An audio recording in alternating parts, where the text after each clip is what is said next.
Oke guys, kali ini kita mau bahas tentang mereview, lebih tepatnya kita mau mereview tentang materi kimia organik ini yang nantinya akan menjadi bekal kalian di kelas 12.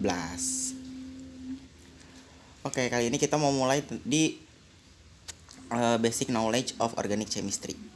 Nah, jadi tuh nanti tuh di dasar-dasar kimia ini yang mau kita review tuh yang pertama di video pertama ini kita mau bahas tentang basic knowledge of organic chemistry ya. Yang pernah dipelajarin tuh waktu awal-awal masuk di kelas 11 banget ya.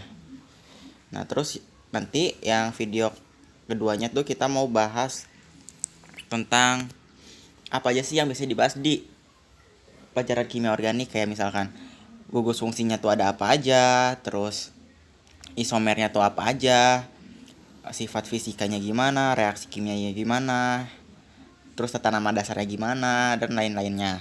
Oke. Nah, kali ini kita mau masuk ke basic knowledge of organic chemistry aja dulu ya. Oke, kita masuk ke yang pertama. Yang pertama itu ada brief history of organic chemistry atau sejarah singkat kimia organik.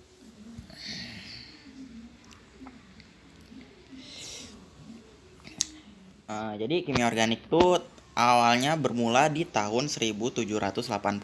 Nah, pada tahun ini para ilmuwan tuh udah memisahkan antara senyawa organik dan senyawa anorganik. Dilanjut tahun 1800. Nah, di tahun 1800 ini muncul salah sebuah teori vital force, kalau katanya tuh senyawa organik hanya bisa dibuat di dalam tubuh makhluk hidup saja. Nah, hal ini yang dikemukakan oleh John Jacob Berzelius. Kemudian beranjak di tahun 1828, di sini ada sebuah ilmuwan yang bernama Friedrich Kohler yang berhasil mensintesis urea dari senyawa anorganik. Nah, FYI, urea ini merupakan senyawa organik. Jadi si Friedrich Kohler ini berhasil mereaksikan senyawa anorganik sehingga terbentuklah senyawa organik, yaitu urea. Nah, sehingga ini dapat mematahkan teori vital force tadi ya. Terus lanjut di tahun 1850 muncullah kimia organik modern yang dikemukakan oleh August Kikuel. Nah, coba kita simak di masing-masing tahunnya ya. Kita masuk ke tahun yang pertama dulu, tahun 1780. Di tahun ini, para ilmuwan sudah memisahkan antara senyawa organik dan senyawa anorganik. Nah, di tahun ini tuh senyawa organik tuh merupakan diasumsikan sebagai senyawa yang berasal dari tubuh makhluk hidup. Kalau senyawa anorganik yang tidak berasal dari tubuh makhluk hidup. Nah, contohnya kalau senyawa organik itu adalah senyawa yang berasal dari tubuh makhluk hidup sendiri. Di sini misalkan ada tumbuhan, terus human atau manusia dan lain-lainnya. Sedangkan senyawa anorganik itu selain yang senyawa organik tadi. Misalkan ada bumi, logam, dan segala sesuatu di dunia ini yang selain yang tadi telah disebutkan di senyawa organik. Terus kita lanjut di tahun 1800. Di tahun 1800 ini ada sebuah teori vitalism. Nah, teori vitalism ini menjelaskan tentang vital force teori. Jadi vitalism ini menjelaskan tentang teori vital force yang maksudnya bahwa senyawa organik hanya bisa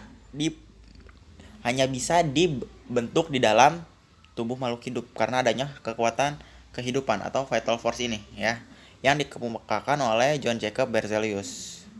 Jadi gak bisa tuh kalau dari teori ini tuh senyawa organik dari senyawa anorganik tuh gak bisa. Nah, jadi dia hanya bisa dibuat di dalam tubuh makhluk hidup. Oke. Nah, terus kita lanjut di tahun 1828. Nah, di tahun 1828 ini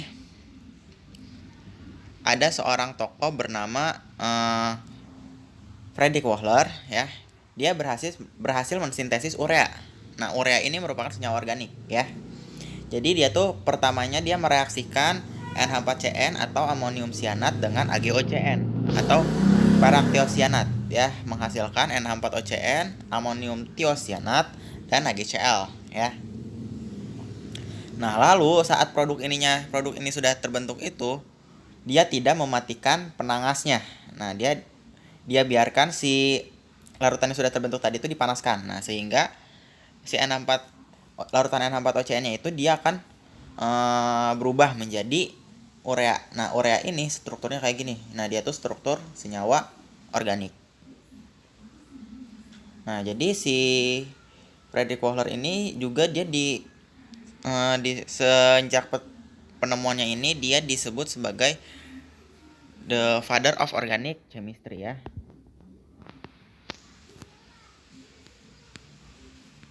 The father of organic chemistry atau bapak kimia organik ya.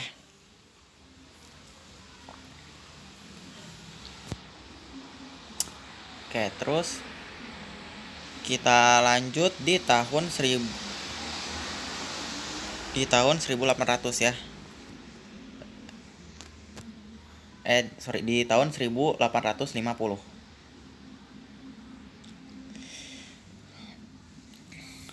Nah, di tahun ini teori vitalism tadi itu yang dikemukakan oleh Berzelius itu mulai melemah. Karena apa? Karena tadi sudah adanya penemuan oleh Frederick Kohler yang bahwa senyawa organik bisa dibuat di laboratorium dengan cara mereaksikan antara senyawa anorganik membentuk senyawa organik ya. Nah, si Agus Kekul ini dapat menyimpulkan beberapa teori tentang kimia organik modern ya. Tentang kimia organik modern.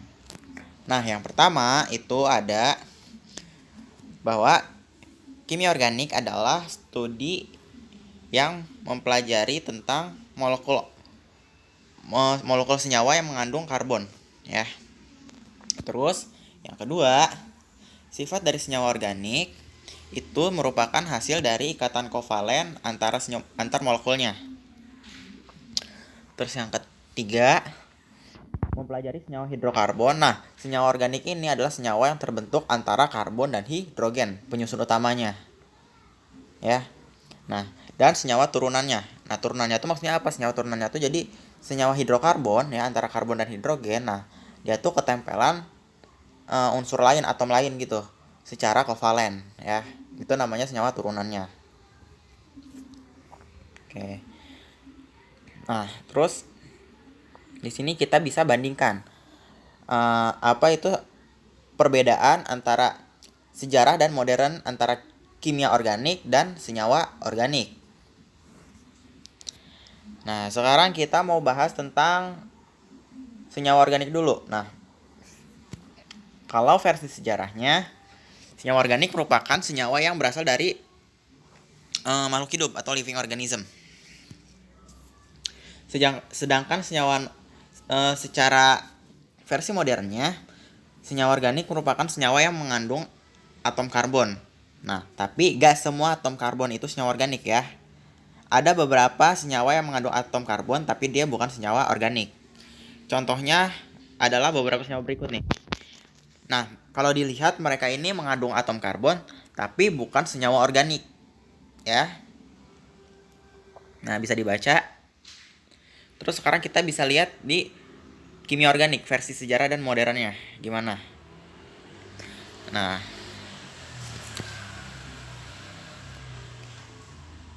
kalau organic chemistry atau kimia organik ilmu. Nah, sama aja kayak senyawa organik, cuman dia adalah ilmu yang mempelajari senyawa organiknya itu. Jadi versi sejarahnya kimia organik adalah ilmu yang mempelajari senyawa yang berasal dari makhluk hidup.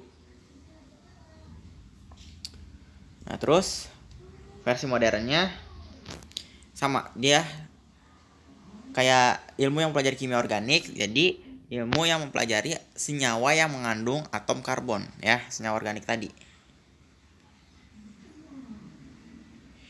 Nah, di sini ada catatan kalau semua senyawa organik itu harus mengandung, kita ganti warna dulu aja, semua senyawa organik itu harus mengandung unsur karbon ya. Jadi semua senyawa yang mengandung rantai karbon itu senyawa organik, kecuali yang tadi di pengecualian ya. Nah, dia tuh akan berikatan sesama karbon. Nah, sisanya tidak berikatan dengan karbonnya itu dia akan berikatan dengan hidrogen. Nah, misalkan gini, ada rantai karbon. Ada 3 rantai karbon. Nah, kita ingat kalau karbon itu tangannya ada 4. Nah, kalau kita lihat yang ini, karbon ini dia tangannya baru 1. Nah, karena tangannya baru 1, berarti dia 3 tangan lainnya kosong. Nah, tangan yang kosong ini diisi oleh hidrogen.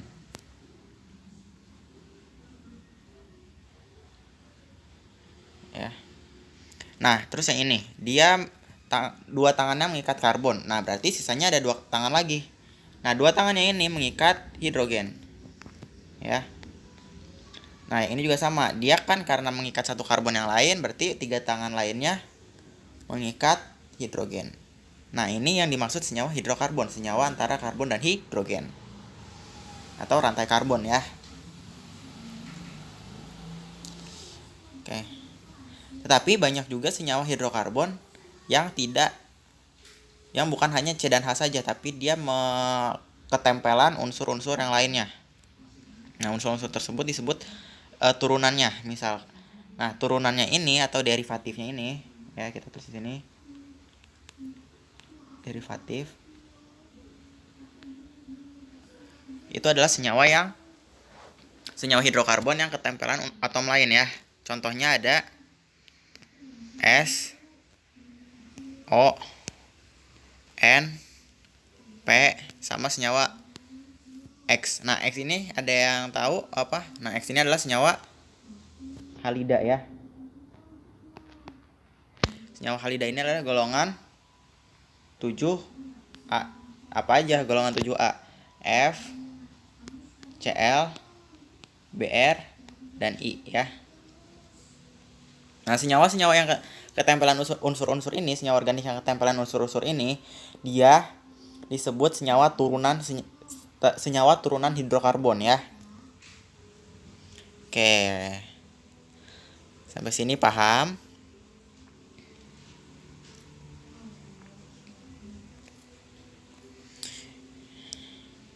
Oke, kita lanjut. Nah, tadi kan kita bahas tentang organik, anorganik. Nah, kira-kira apa sih perbedaan antara senyawa organik dan senyawa anorganik?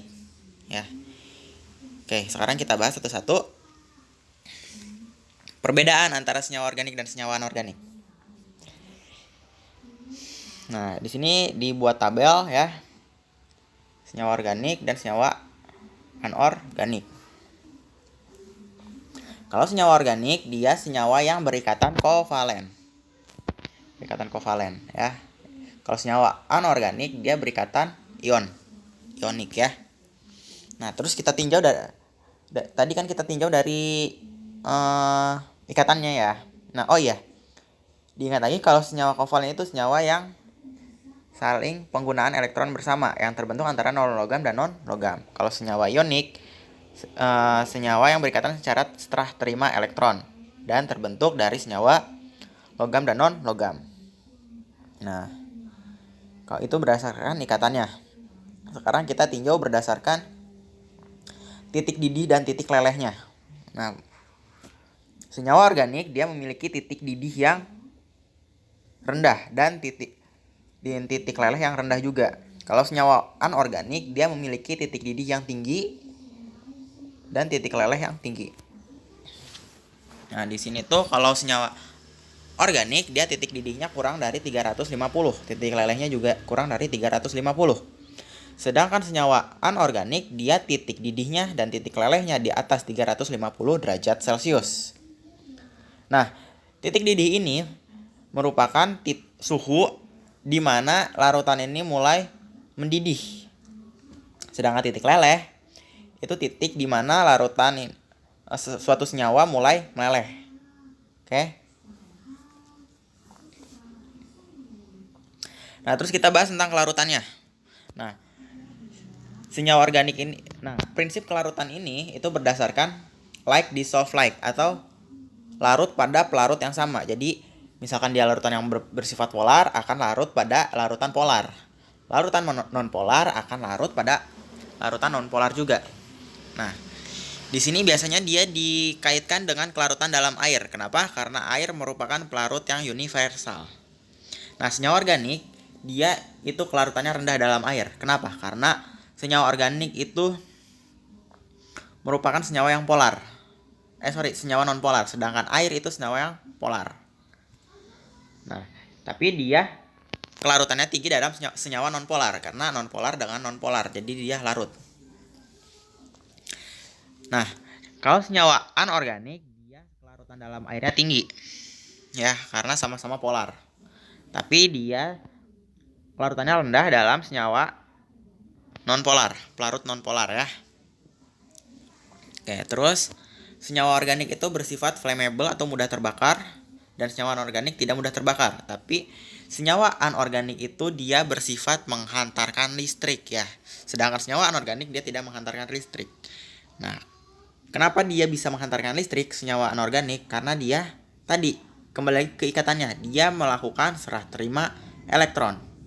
Kan kalau senyawa anorganik dia pemakaian elektron bersama ya. Jadi dia tidak bisa menghantarkan listrik. Nah, terus yang terakhir, kalau senyawa organik dia memiliki isomer. Nah, isomer itu apa? Nanti kita bahas di part yang kedua ya. Sedangkan senyawa anorganik dia tidak bisa memiliki isomer. Kalaupun punya, dia terbatas. Oh ya, ini ada yang kelewat. Nah, reaksi dalam kimia organik itu dia reaksinya lambat, sehingga diperlukan katalis tertentu dan treatment tertentu. Sedangkan senyawa anorganik dia reaksinya cepat, sehingga tidak memerlukan perlakuan khusus atau penambahan katalis biasanya ya.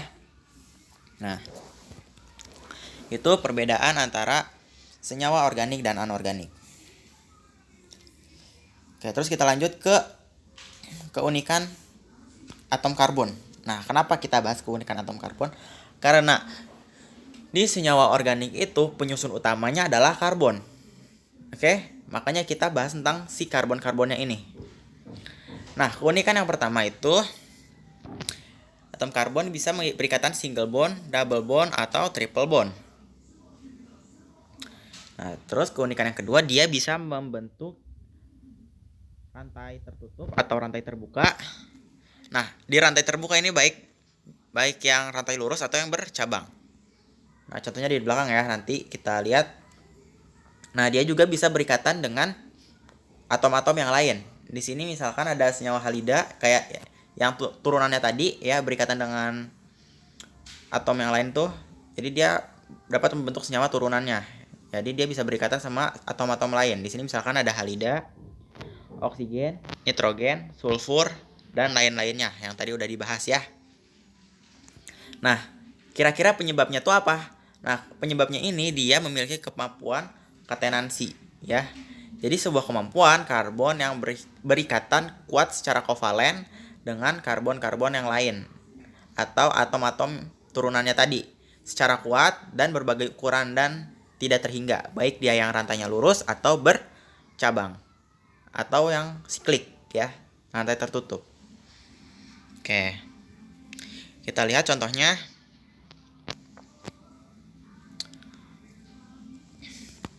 Nah, ini yang pertama. Kan yang pertama tuh dia katanya bisa berikatan single bond nih, contohnya ini single bond. Terus double bond dan triple bond. Nih single bond. Nah, double bond yang ini, triple bondnya yang ini. Yang kedua, dia bisa berikatan secara siklik atau rantai tertutup ya.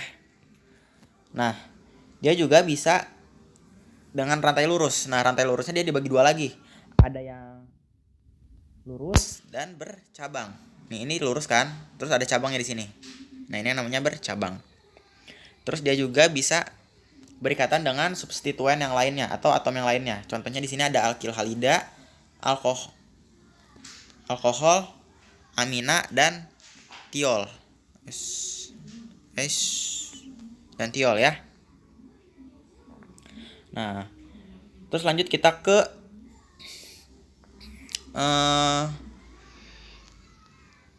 ke identifikasi senyawa karbonnya ini. Jadi senyawa karbon tuh apa, siapa sih? Nah, gitu kan ya. Nah, di sini ada beberapa informasi terkait dengan atom karbonnya, bisa kalian baca. Kayak misalkan simbolnya itu C, terus valensinya 4, berikatan kovalen dan lain-lainnya bisa kalian baca di sini.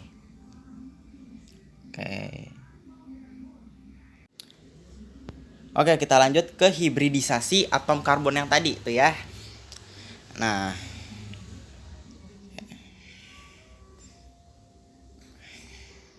kita masuk ke hibridisasi.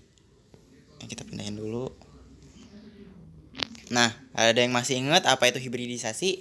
Nah, hibridisasi itu adalah penggabungan antara dua atom yang membentuk tipe orbital yang baru ya. Nah, tujuannya untuk apa? Untuk membentuk suatu senyawa dan senyawa yang stabil. Untuk membentuk suatu senyawa yang bersifat stabil. Nah, kita coba konfigurasikan si karbonnya ini ya. Nah, karbon itu kan nomor atomnya 6 ya. Jadi 6C. Berarti konfigurasinya secara off-bow itu 1s2, 2s2 sama 2p2. Nah, berarti pengisian orbitalnya kayak gini ya. Nah, kayak gini. Ternyata dia memiliki 2 elektron yang tidak berpasangan, sehingga sehingga si hidrogen memiliki tempat untuk masuk. 2 hidrogen memiliki tempat untuk masuk ke elektron yang tidak berpasangan tadi, ya. Kenapa hidrogen? Karena tadi senyawa organik adalah senyawa antara karbon dan hidrogen, ya. Karbon dan hidrogen terhibridisasi membentuk senyawa CH2 ya, yang bersifat unstable atau tidak stabil. Kan tadi kita tujuannya untuk hibridisasi itu buat stabil. Kalau gak stabil, dia akan melakukan eksitasi untuk menjadikan dia stabil. Nah tadi kan keadaan awalnya kan kayak gini ya. 1s2, 2s2, 2p2. Nah, kalau dia mengalami eksitasi ya, satu elektron terakhir yang sudah berpasangan dia akan pindah ke orbital yang masih kosong. Nah, di sini kan berpasangan. Nah, yang terakhir berpasangan tuh yang ini ya. Nah, yang ini dia akan pindah ke orbital yang masih kosong. Berarti yang di sini nih. Nah, dia berpindah ke sini sehingga terbentuk keadaan terhibridisasinya kayak gini. Nah, jadi keadaan terhibridisasi ini konfigurasinya 1s2, 2s1, 2p3. Nah, sehingga dia punya 4 elektron yang tidak berpasangan. Kalau punya 4 elektron yang tidak berpasangan, dia memberikan peluang 4 hidrogen buat masuk ya. 4 hidrogen masuk ke sini, terus ke sini, terus ke sini, terus ke sini ya. Sehingga terbentuk senyawa apa? CH3. Nah, CH3 inilah yang stabil, yang unsurnya stabil, oke? Dia masuk hanya masuk 4 kan, jadi dia membentuk CH4. Jadi senyawa inilah yang stabil. Jadi senyawa CH4. Oke. Nah, ternyata keadaan terhibridisasi ini ada 3 keadaan. Nah, yang membentuk senyawa itu akan membentuk 3 ikatan berbeda. Jadi ada yang single bond, triple bond, dan double bond. Nah, jadi dia tuh punya keadaan 3 ya. Setelah dihibridisasi, yang pertama tuh ada keadaan sp3 yang tadi C4, terus sp2 dan sp. Nah, karbon sp3 ini dia akan berikatan single bond, dan karbon sp2 dia akan berikatan double bond. Sedangkan karbon sp dia akan berikatan triple bond, ya. Nah, bentuk-bentuk ikatannya kalau sp3 itu tetrahedral ya. sp2 itu trigonal planar dan sp itu linear ya. Nah, di sini ada contoh soalnya. Oke. Nah, kita disuruh menentukan jumlah karbon CsP, CsP2, CsP3. Nah, di sini Ingat tadi kalau CSP itu dia berikatannya berapa? Kita kecilin dulu. Kalau CSP itu dia berikatan triple bond ya, rangkap 3. Nah, kalau dia CSP2, CSP2, karbon sp2 dia berikatan double bond. Nah, kalau dia berikatan sp3, dia berikatan secara single bond. Nah, kalau kita suruh menentukan kayak gini, pertama yang harus kita tentukan adalah senyawa yang triple bondnya dulu. Nah ya, nah di sini karbon yang triple bondnya itu ada 2, yaitu ini dan ya kecoret, yaitu ini dan ini ya triple bond. Jadi karbon yang berikatan triple bond tuh ada yang ini sama ini. Terus kedua kita cari karbon yang berikatan double bond. Nah berarti yang double bond yang mana aja nih? Ini dan ini ya. Jadi ada 4. Terus terakhir baru kita tentukan yang single bondnya. Single bond tuh ada ini, dan ini. Jadi ada 3. Sehingga diperoleh CSP2-nya ada 2, CSP-nya ada 2, CSP2-nya ada 4, dan CSP3-nya ada 3. Gitu. Oke, sampai sini ada yang mau ditanyakan?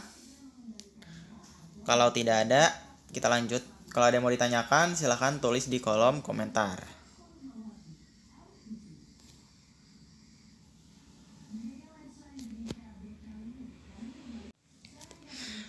Nah, terus kita lanjutkan ke tipe-tipe atom karbon. Tipe-tipe ikatannya. Kalau tadi kan kita mencari tipe-tipe karbonnya. Sekarang tipe-tipe ikatannya. Ternyata dari hibridisasi itu menghasilkan tipe-tipe ikatan yang berbeda. Nah, ada apa aja? Yang pertama tuh ada ikatan sigma, dan yang kedua ada ikatan pi.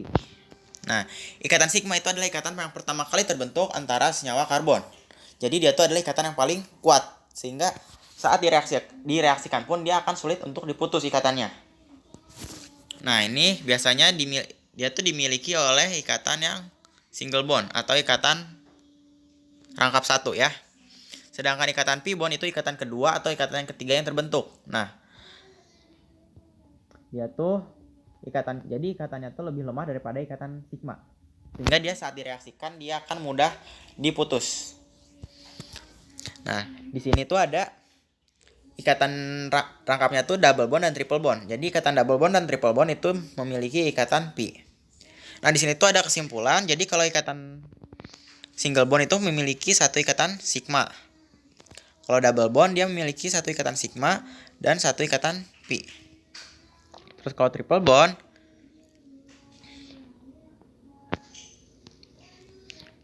bond, dia memiliki satu ikatan sigma dan 2 ikatan pi. Gitu ya. Nah, terus di sini ada contoh soalnya.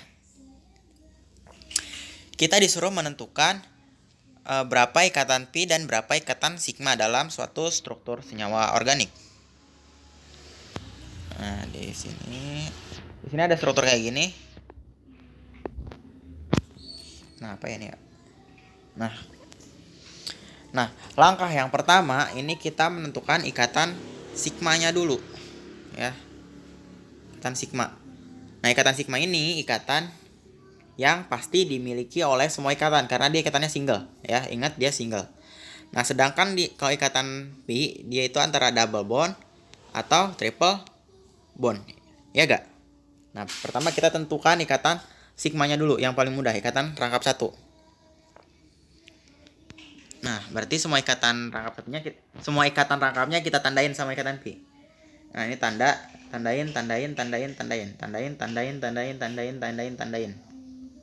Nah, walaupun ini triple bond sama double bond, dia memiliki satu ikatan sigma ya.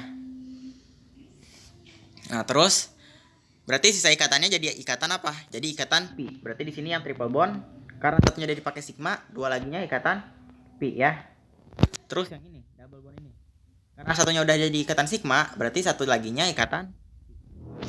Sehingga diperoleh 10 ikatan sigma dan 3 ikatan pi. Oke.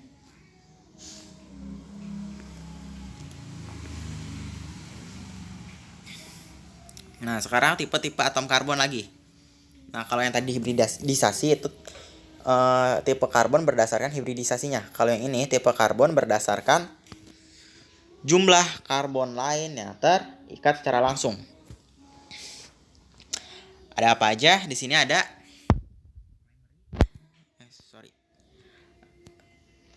ada primary, secondary, tertiary, dan quaternary. Kalau primary dia berikatan satu dengan karbon lainnya. Jadi ya dia berikatan. Jadi satu ikatannya tuh berikatan dengan karbon yang lainnya. Kalau secondary, dua ikatan karbonnya berikatan dengan karbon yang lain. Kalau tertiary, tiga ikatannya berikatan dengan tiga karbon yang lain. Kalau quaternary, empat ikatannya berikatan dengan karbon yang lain. Nah, bisa juga dia karbonnya tuh dinotasikan sebagai, kalau yang primer CsP, kalau yang sekunder CS, kalau yang tertiary CT, dan kalau yang quaternary CQ. Atau bisa juga kalau yang primary 1 derajat, secondary 2 derajat, tertiary 3 derajat, dan quaternary 4 derajat. Nah, di sini contohnya ada senyawa kayak gini.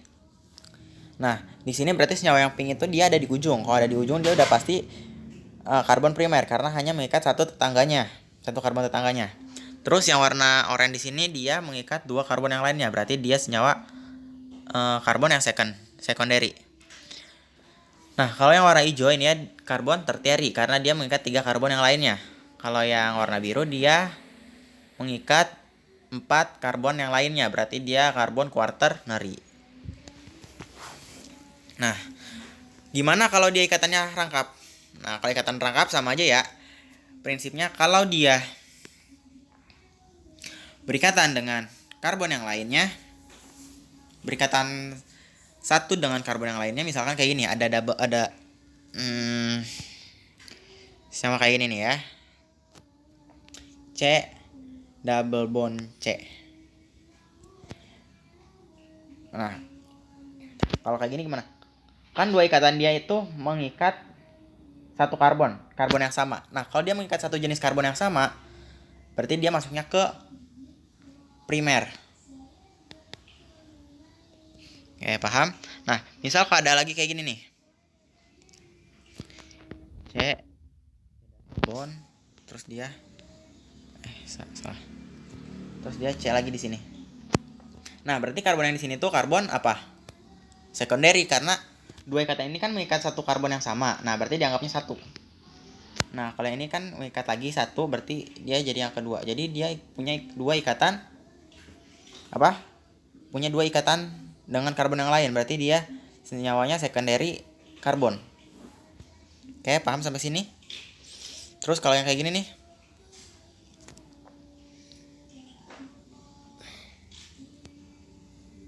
C, di sini ada C lagi. Nah, karbon ini maksudnya ke tertiary karbon. Karena karbon yang ini masih mengikat karbon yang sama, yang ini karbon yang beda, sama ini yang beda. Jadi dia punya 3 ya. Ya enggak, beda warna deh. Jadi ada ikatan dengan karbon lainnya, ada ini, dan ini. Oke, jadi dia mempunyai 3 ikatan dengan karbon yang berbeda. Oke, paham sampai sini? Nah, kalau gitu kita lanjut ke cara merepresentasikan senyawa organik ya. Di sini ada 4 cara yang biasa digunakan untuk mempresentasikan senyawa organik. Yang pertama itu dengan struktur komplit atau struktur expanded. Nah, dia tuh memunculkan semua ikatan karbonnya, semua atomnya dan semua ikatannya. Contohnya di sini ada CH5. Kayak gini struktur. Terus yang kedua ada struktur kondens. Jadi dia tuh memunculkan atom-atomnya, memunculkan ikatan karbon dengan karbon dan menyembunyikan ikatan sama karbon sama hidrogen. Jadi karbon sama hidrogen itu disingkat. Nah, kita lihat yang di sini. Nah, kita lihat karbon yang ini. Nah, dia tuh kan mengikat 3 hidrogen. Berarti kita singkat jadi CH3 nih ya, jadi CH3. Terus karbon yang ini. Nah, dia tuh kan mengikat 2 hidrogen, jadi disingkat jadi CH2. Ini juga sama, 2 hidrogen jadi CH2. Ini juga mengikat 2 hidrogen jadi CH2, dan ini mengikat 3 hidrogen. Jadi CH3. Oke, ini kalau struktur kondens. Nah, yang ketiga ada struktur full kondens. Nah, dia tuh hampir mirip, cuman bedanya di sini. Nah, memunculkan semua ikatan karbon, semua atom karbon dan hidrogen, tapi dia menyembunyikan ikatan karbon dengan karbon. Nah, dia juga menyembunyikan karbon dengan hidrogen. Nah, jadi tadi itu kan gini nih ya. Nah, struktur full kondensnya kan kayak gini. Nah, kalau full kondens kita tinggal hapus ikatan karbon sama karbonnya. Ini hapus. Nah, jadi tinggal kayak gini. Nah, ini yang dinamakan struktur full kondens. Atau kalau mau kita singkat lagi, ini bisa kita singkat jadi CH2-nya ada 3. Jadi CH3, CH2 3 kali, CH3 gitu. Nah, kalau bercabang gimana? Misalkan ada senyawa yang kayak gini nih.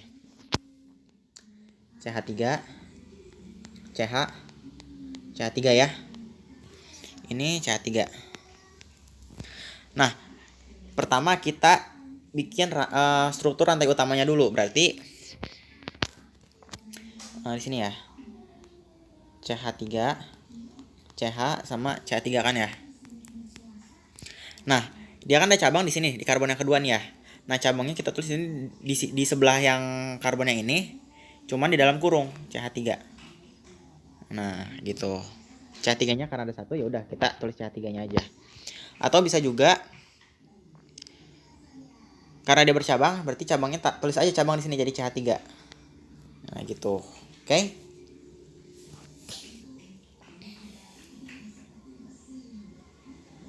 Paham sampai sini? Terus kita masuk ke struktur lain atau struktur garisnya. Ini struktur yang paling sering digunakan untuk menggambarkan senyawa organik karena dia paling sederhana strukturnya ya. Nah, jadi dia tuh menyembunyikan semua karbonnya sama hidrogennya. Nah, tapi kalau ada atom-atom lain seperti O, S, N, dan lain-lain sebagainya, dia tetap dimunculkan. Terus dia menyembunyikan karbon dan hidrogen. Nah, yang hanya dia munculkan itu adalah ikatan karbon dengan karbon. Jadi dia tuh memunculkan garisnya ini ikatan karbon sama karbon. Nah, misal kita mau buat struktur CH5 nih ya. C2H5. Berarti karbonnya ada 5. Kita bikin dulu titiknya ada 5. 1, 2, 3, 4, 5. Nah, udah titiknya dibuat secara zigzag ya. Nah, baru kita hubungkan. Set, set, set, set. Nah, ini senyawa C5H12. Nah, terus kalau kita mulai dari atas gimana? Boleh? Boleh. Nah, di sini kita mulai dari sini ya. Nah, kita hubungkan. Nah, ini juga sama aja, ya. Oke, sampai sini ada yang mau ditanyakan? Kalau tidak ada, kita lanjut. Nah, ini ada contohnya nih ya buat yang cara presentasikan senyawa organik. Nih, bisa kalian perhatikan aja secara sendiri ya. Nah, kita lanjut ke klasifikasi senyawa organik. Nah, oke, kita ganti stabilo. Nah, senyawa organik itu dibedakan dibagi menjadi berapa? Menjadi 2. Nah, ada senyawa hidrokarbon yang tadi C sama hidrogen aja, sama senyawa turunannya atau derivative of hydrocarbon. Nah, derivative of hydrocarbon ini dia adalah senyawa turunan yang memuat apa? Atom selain karbon dan hidrogen. Di sini ada heterosiklik, alkohol, fenol, dan lain-lain sebagainya, bisa kalian baca, dan ini strukturnya. Nanti kalau yang derivatif ini lebih jelas kita bahas di part kedua ya, di materi gugus fungsi. Oke, selanjutnya kita fokus ke hidrokarbon. Nah, hidrokarbon ini dia dibagi menjadi 3. Ada yang alifatik atau rantai lurus, ada yang alisiklik, rantai tertutup, dan ada yang aromatik. Nah, kita lihat yang aromatik dulu. Nah, aromatik ini dia rantai segi 6. Dia senyawa organik yang segi 6 ya, kayak gini. Tapi dia ada double bond yang selang-seling. Nah, Nah, ini ada double bond, set. Nah, selang-seling kayak gini. Atau karena dia kalau ada dua bisa beresonansi, ini kalau ada dua bisa beresonansi kayak gini, maka dia bisa ditulis kayak gini. Segi 6, tengahnya kita tulis lingkaran. Nah, ini sama aja, senyawa aromatik atau lebih spesifiknya senyawa benzen ya. Oke, lanjut kita ke alifatik sama alisiklik. Nah, mereka berdua itu dibagi lagi jadi dua. Ada yang satu retit atau apa? Satu retit itu ada yang rantai. Nah, rantai jenuh ini dia rantainya ikatannya tunggal atau single bond. Nah, di sini contohnya kalau yang alifatik ada alkana, contohnya ini, sama ada alkana. Sedangkan yang tidak jenuh dia ikatan rangkap, baik itu rangkap 2 atau rangkap 3. Kalau rangkap 2 di alifatik dia ada alkena, kalau di alisiklik dia ada sikloalkena. Terus kalau dia ini contohnya nih ya. Terus kalau dia ikatannya rangkap 3, di alifatik dia ada alkuna atau alkyne. Dia alisiklik atau di rantai tertutup dia ada sikloalkynes. FYI, buat yang sikloalkana ini ya, dia itu keberadaan di alamnya tuh sulit ditemukan karena dia tidak stabil. Jadi kalau ada siklik dan triple bond itu biasanya dia tidak stabil. Jadi jarang sekali ditemukan. Oke, sampai sini ada yang mau ditanyakan? Nah, untuk penjelasan secara rincinya ada ini nih, ada di sini ada penjelasannya nih. Ada definisi dan contoh beberapa contohnya. Bisa kalian baca nih ya. Oke. Nah, untuk di part pertama ini mengenai basic knowledge atau sama seperti mereview bab pertama di kimia organik kelas 11 sampai di sini. Kalau ada yang mau ditanyakan atau ada yang mau dikomentari, bisa ditulis di kolom komentar. Oke. Saya tutup, sekian dan terima kasih.